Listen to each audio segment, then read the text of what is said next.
যারা সৌদি আরবে একদম নতুন আসবা বাসাবাড়ির কাজে তাদের জন্য আজকের ভিডিওটা খুবই উপকার হবে। কারণ সৌদি আরবে বাসাবাড়ির কাজ করাটা কিন্তু এতটা সহজ না। সৌদি আরবের বাসাবাড়িতে কোন ধরনের বাসাতে কাজে আসলে তুমি সফলতা পাইবা, আর কোন ধরনের বাসাবাড়িতে কাজ করতে আসলে অবশ্যই তোমার ব্যর্থ হয়ে বাংলাদেশে ফেরত যাইতে হইব।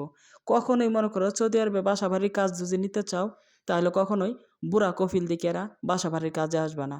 কারণ এই সৌদি আরবে এক একটা কফিলের ম্যাক্সিমাম মনে করো 6 থেকে 7টা 4টা 5টা বউ তো আছেই।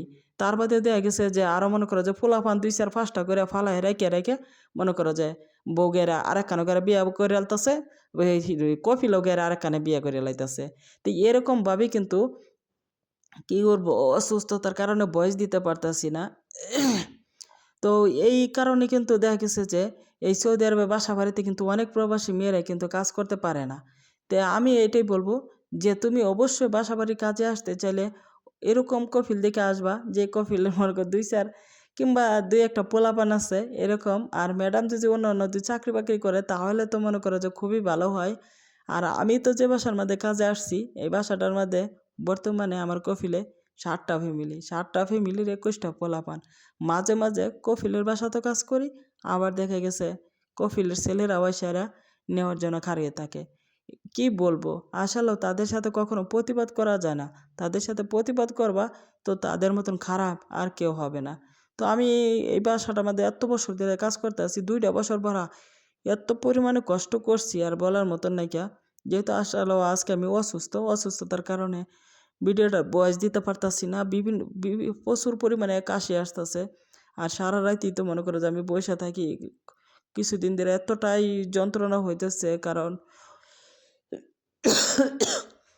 কফিলের স্যালাইনটা ফোন দিলে পাই না।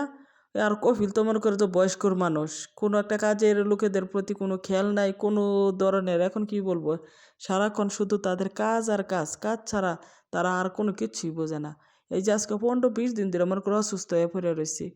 ঠিকই তাদের কাজকর্ম ঠিকই সম্পূর্ণ ধরনের কাজকর্ম করে দিতে আসছি, আমি তো আর বইসা নাই। আর তারা মনে করে যে কোনো সময় একটা কাজের মেয়ের অসুস্থ থাকলে যে হাতের কাজটা একটু সাইডে ধরে করবো এটাও করতো না। কিন্তু এই সৌদি আরবে আসলে অবশ্যই আগে থেকে বি কেয়ারফুল।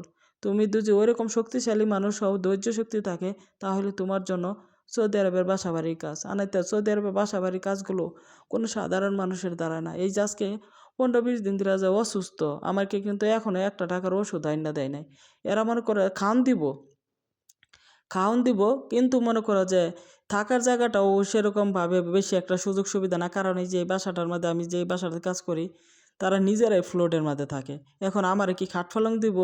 তুমি যদি খাট পালংও শুয়ে যে অভ্যাস থাকে তাহলে মনে করো তোমার যা তো তোমার অনেক সমস্যা হয়ে যাব। এই যে আমার মনে করো ঠান্ডা মান্ডা কেন গেছে সারা যায় না সারাক্ষণই। এই সৌদি আরবের বাসা বাড়ির কাজগুলো কিন্তু মনে করো যে রাতের 2টা পর্যন্ত 3টা পর্যন্ত কাজ করার লাগে।